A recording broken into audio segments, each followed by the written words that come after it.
আসসালামু আলাইকুম। আজকে এইচএসসি আইসিটির 6th লেসন ভিডিও নিয়ে আপনাদের সামনে হাজির হলাম। গত পর্বে আমরা অক্টাল থেকে বাইনারি এবং হেক্সাডেসিমাল থেকে বাইনারিতে রূপান্তর শিখেছিলাম, তাই না? তো আজকের ভিডিওতে আমাদের দুইটা ছোট জিনিস দিয়ে ভিডিওটি শেষ করব। সেটা হলো বাইনারি সংখ্যাকে কিভাবে অক্টালে এবং বাইনারি থেকে কিভাবে হেক্সাডেসিমেলে রূপান্তর করা যায়। ঠিক আছে, তো চলো শুরু করা যাক। প্রথমে বাইনারি টু অক্টাল। ঠিক আছে, তাহলে প্রথমে যদি বাইনারি টু অক্টালটা করি, তাহলে ধরো এটা একটা বাইনারি সংখ্যা 10110, এটা একটা বাইনারি সংখ্যা। এটাকে যদি অক্টালে রূপান্তর করতে হয় তাহলে কি করতে হবে দেখো তো।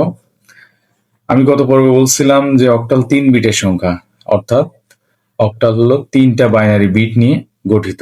ঠিক আছে, তো এই যে অক্টাল সংখ্যাটা, এটাকে আমি লিখবো, মনে করো যে 10110, তাই না? 10110 এটা একটা অক্টাল সংখ্যা। এখন এই অক্টাল সংখ্যাটাকে তিনটা বিটে করে ভাগ করতে হবে, তিনটা বিটে ভাগ করতে হবে। ঠিক আছে, তো দেখো এখানে আছে 3টা এখানে আছে 2টা সংখ্যা, তাই না? এখানে টোটাল 5টা সংখ্যা আছে, কিন্তু অক্টাল কিন্তু 6টা বিট হবে, তাই না? তো দেখো অক্টালে এই বাইনারি সংখ্যাটার সর্বডান থেকে 3টা বিট আমি হিসাব করবো। তাহলে সর্বডান হলো এটা, এটাকে 3টা বিট দ্বারা বিট যদি হিসাব করো, তাহলে এই 3টা হচ্ছে আমাদের 3টা বিট, এবং এইখানে হচ্ছে দেখো 2টা বিট। যেহেতু 2টা বিট হচ্ছে, সামনে যদি একটা জিরো বসায় দাও তাহলে আমাদের 3টা বিট হয়ে যাচ্ছে। এটা কিন্তু সামনে যে কোনো সংখ্যার সামনে কিন্তু জিরো বসানো যায়, তাই না? ধরো মনে করো যে 40, এর সামনে যদি একটা জিরো বসাও তাহলে কি 40-র ভ্যালু কোনো পরিবর্তন হয়? পরিবর্তন কিন্তু হয় না। সো যে কোনো সংখ্যার শুরুতে জিরো বসানো যায়। তো এখানে আমরা জিরো বসালাম কিসের জন্য? যাতে আমাদের 3টা বিট হয়ে যায়, তাই না? এবার কি করতে হবে? এই প্রতিটা বাইনারি সংখ্যাকে 4 to 1 দ্বারা গুণ করতে হবে। 4 to 1, এখানেও কি করতে হবে? 4 to 1 দ্বারা গুণ করতে হবে। তাহলে এখানে দেখো 2 একে 2, আর এই দুইটার মান 0, তাই এখানে আমরা পাচ্ছি 2, এবং এখানে কত পাচ্ছি দেখো তো, 4 আর 2, তাহলে কত হয়? 6 পাচ্ছি।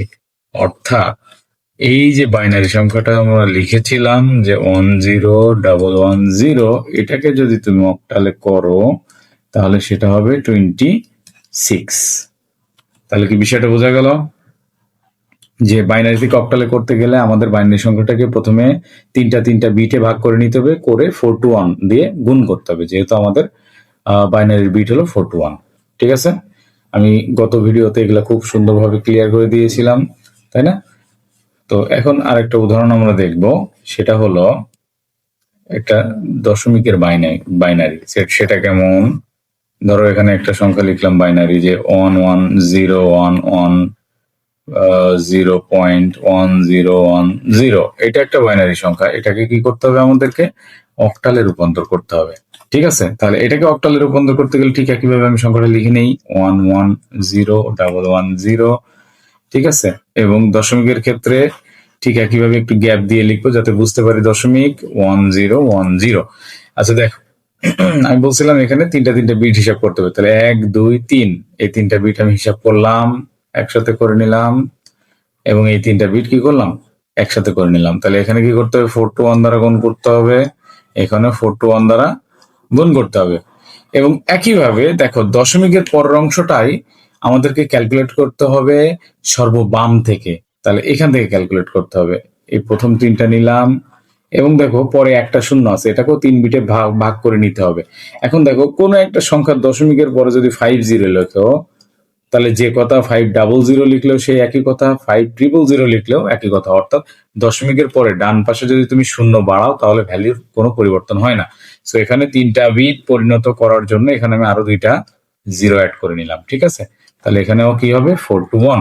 তাহলে এখানে কি আসে আমাদের? 4 আর 2 6, এখানে আসে 6, এখানে আসে 6, আর এখানে আছে 101। তার মানে এটা হলো, যদি 4 to 1 দিয়ে গুণ করো তাহলে 4 আর 1 5, তাহলে 66.5। এটাই হবে আমাদের অক্টাল সংখ্যা। ঠিক আছে, জিনিসটা কি বোঝা গেল? আশা করি বুঝতে পেরেছো। তাহলে ফাইনাল যে জিনিসটা আমরা শিখবো এখানে, সেটা হলো বাইনারি টু হেক্সাডেসিমাল। ঠিক আছে, একই জিনিস, বাইনারি টু হেক্সাডেসিমাল সেম সিস্টেমে করব, শুধু এখানে আমাদের কি আসবে? বিট আসবে 4টা, তাই না? আমরা গত ভিডিওতে দেখছিলাম। তাহলে আমরা চলে আসি বাইনারি টু হেক্সা ডেসিমাল। ওকে, তাহলে দেখো একটা বাইনারি সংখ্যা যদি আমি লিখি 1110110111, এটা যদি একটা বাইনারি সংখ্যা হয় তাহলে এটাকে যদি আমি 16 বিটে পরিণত করি তাহলে কি করতে হবে? সংখ্যাটাকে বসাও 1 2 3টা 1 0 আবার 3টা 1 0 ডাবল 1, তাহলে 4টা বিটে আমাদের ভাগ করে নিতে হবে, তাই না?